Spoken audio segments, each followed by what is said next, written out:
Anda kembali menyaksikan Indonesia Bicara, pemirsa. Pada malam hari ini kita masih berbincang terkait wacana mudik lebaran tahun ini yang kemudian tidak akan ada larangan begitu dari Kemenhub. Kami telah terhubung dengan narasumber berikutnya, yakni Bapak Syarif Al-Qadri selaku Wakil Ketua Komisi 5 DPR RI. Selamat malam, Pak Syarif. Selamat selamat malam.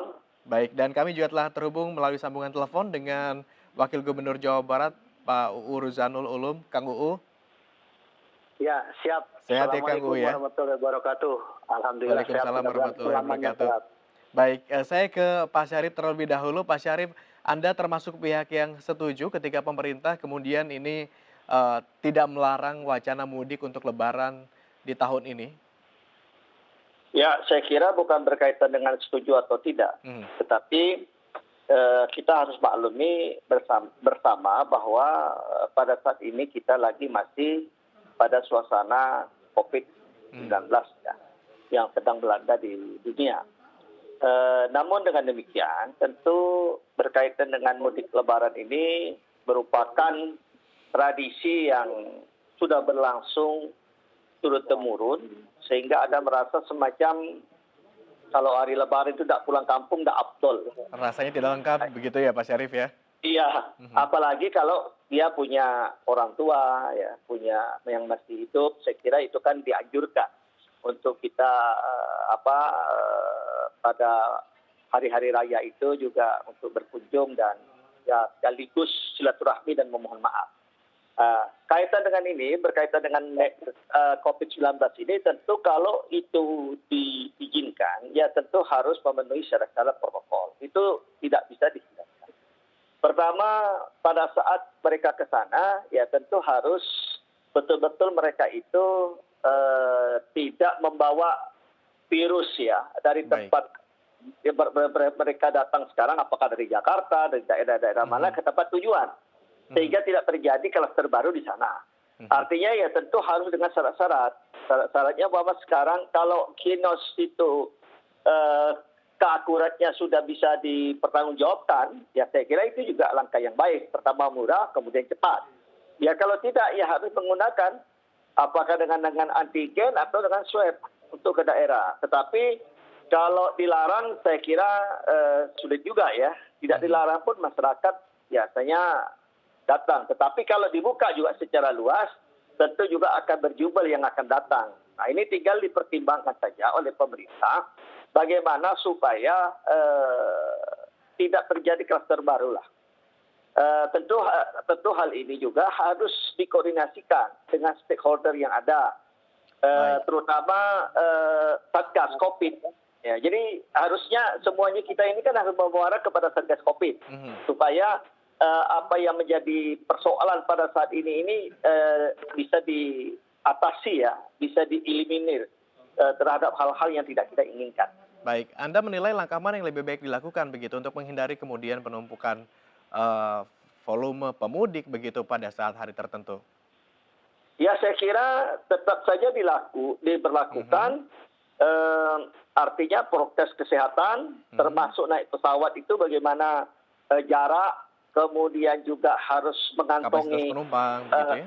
iya, kemudian juga harus mengantongi Mhm. tanda bebas atau tanda tidak terjangkit virus, sehingga hal-hal ini harus menjadi kewajiban supaya jangan sampai nanti datang ke daerah tempat di mana dia datang malahan mengembangkan virus-virus baru di daerah itu, sehingga akan Baik. timbul kluster baru. Kita tidak ingin terjadi hal itu. Baik, kita ke Kang UU terlebih dahulu. Kang UU, tidak bisa dipungkiri bahwa memang potensi penyebaran virus atau COVID-19 ini tetap ada begitu, apalagi pada saat mobilitas warga begitu tinggi termasuk pada saat momen libur lebaran mendatang begitu ya. Kang UU, pendapat Anda seperti apa jika memang ternyata wacana ini kemudian benar-benar terrealisasikan ketika momen mudik lebaran tidak ada larangan bagi warga untuk kemudian kembali ke kampung halaman? Ya, terima kasih.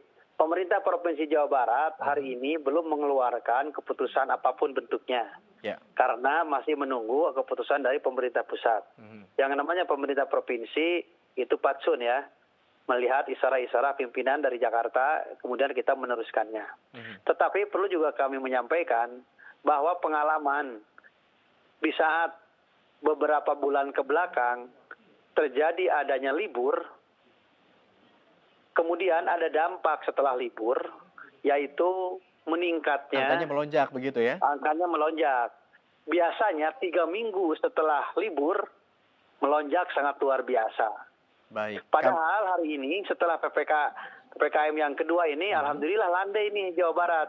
Sampai di Jawa Barat tidak ada yang zona merah hari ini. Baik. Termasuk kota Depok, kemudian kota Bandung, dan yang lainnya yang biasa merah terus. Nah, oleh karena itu kami khawatir seandainya nanti ada libur panjang dan yang lainnya, ada terjadi yang tidak diinginkan, sekalipun apa yang disampaikan barusan dari anggota DPR RI, ya memang seperti itulah. Yang namanya libur lebaran ini kan wajib kayaknya ya, mudik ini. Iya. Bagi kita sebagai seorang muslim harus bersilaturahmi. Tapi di sisi lain juga ada madaratnya. Makanya Baik. kami Ada menunggu konsekuensi aja yang seakan-akan harus dibayar begitu ya ketika kemudian melonggarkan aturan tersebut. Iya, seperti itu. Seperti misalnya salah satu konsekuensinya adalah potensi kemudian wilayah-wilayahnya kembali masuk zona merah begitu. Iya, ya. Kalau yang namanya tenis pakai rapid antigen, pakai di karantina dan yang lainnya kan itu sudah bisa dilakukan, tetapi tetap aja kan ada Baik. yang ini dampaknya. Tapi yang jelas kalau tidak ada orang Baik. mobilisasi ke daerah dan yang lainnya seperti hari ini, Baik, kami Kang sebagai U, pemerintah aman aja, tenang gitu. Kang U, kalau ternyata pemerintah pusat ini kemudian tetap kemudian mewacanakan bahwa tidak ada larangan untuk mudik, langkah-langkah strategis apa yang dilakukan pemerintah khususnya di wilayah Jawa Barat begitu untuk mempertahankan wilayah-wilayahnya tadi tetap berada pada zona hijau begitu supaya tidak ada Ya. peningkatan lagi? Ya, pertama saya kan tetap samina watona ya terhadap Jakarta. Yang kedua mungkin saya akan memberlakukan seperti hari ini dan yang sebelumnya tentang adanya batasan-batasan bagi mereka, kemudian ada karantina, ada rapid antigen, apa yang disampaikan dari anggota DPR RI tadi. Itu sudah menjadi prototip ya, protokol pekat dalam suasana seperti ini. Tetapi harapan kami, sekalipun tidak ada larangan, masyarakat menyadari begitu. Sehingga beban ini bukan hanya beban pemerintah, tetapi menjadi beban semua, antara lain tidak pulang di saat mudik seandainya ada yang tidak diinginkan. Baik, baik. Kita ke Pak Syarif kembali. Pak Syarif, sebelumnya juga kami sempat mendengar bahwa ada wacana di mana pemerintah kemudian melakukan pemotongan cuti bersama begitu. Tujuannya tentu untuk kemudian mencegah mobilitas yang begitu masif begitu pada rentan waktu yang lebih lama. Tapi ada sebagian orang justru menilai bahwa pemotongan cuti bersama kemudian cutinya jadi lebih ringkas pada hari tertentu ini kemudian akan mendorong masyarakat untuk melakukan perjalanan pada waktu yang bersamaan begitu di momen yang sama. Dan tentu saja ini berpotensi pada penyebaran COVID-19. Anda melihat ini seperti apa? Ya, jadi ginilah. Pada pokoknya sesuai dengan tujuan kita itu kan bagaimana melindungi supaya perlindungan terhadap kemanusiaan ini supaya tidak terjadi hal-hal yang tidak kita inginkan. Bagaimana yang disampaikan oleh Wakil Gubernur Jawa Barat tadi. Kami sepakat itu. Artinya kalau pemerintah pun ingin mengizinkan para pemudik lebaran ini bisa diatur dengan sebaik-baiknya. Artinya pemerintah harus pertama ada berkomitmen tujuan utamanya adalah melindungi masyarakat. Bagaimana supaya tidak terjadi lagi klaster-klaster baru yang akan membeludak akan peningkatan terhadap virus pandemi ini. Ini harus yang menjadi pokok acuan pertama. Dengan demikian artinya di setiap orang untuk mudik itu tentu dengan syarat-syarat yang sedikit ketat sehingga tidak semau-maunya aja. Baik, bentuk pengetatannya seperti apa, Pak Syarif? Karena kita melihat kalau berkaca dari tahun-tahun sebelumnya sudah diterapkan aturan ketat saja tetap aja ada begitu ya, kemudian yang melanggar tetap bepergian, melakukan perjalanan mudik, kemudian peningkatan angka positif juga tetap terjadi begitu yang sudah ketat. Kali ini seperti apa bentuk pengetatannya? Artinya terkoordinasi ya antara pemerintah pusat dengan pemerintah daerah. Nah, ketika pemerintah daerah nanti untuk melakukan masuk ke daerahnya harus dengan syarat-syarat seperti ini, ya saya kira ini harus sama dengan pemerintah pusat sehingga orang tidak semaunya datang. Yang kedua, ya tentu segala prokes yang ada sekarang ini juga harus tetap dilakukan sehingga tidak terjadi hal-hal yang membludak. Yang ketiga ya saya kira tadi itu tinggal diatur kalau cutinya itu bagaimana supaya orang tidak bersamaan. Nah ini makanya pemerintah harus membuat simulasi. Baik. Simulasi untuk supaya tidak terjadi mereka itu secara Bersamaan begitu liburnya. Bersamaan untuk liburnya. Artinya selain itu juga ya bukan kita memberatkan. Kalau bisa ya tentu kalau memang ternyata swab itu yang menjadi prioritas utama yang bisa diyakini untuk memperkecil terhadap penjangkitan ke pihak yang lain, ya gunakan dengan syarat yang ketat swab dengan PCR. Artinya ini juga ya kan untuk swab itu mahal juga itu. Baik, baik. Pak Syarif, tadi Anda menyebut bahwa barangkali bisa diatur dengan pembagian hari cuti begitu ya, dibagi-bagikan agar liburnya tidak bersama-sama begitu, tidak kemudian mobilitas yang tinggi tidak pada waktu yang bersamaan begitu.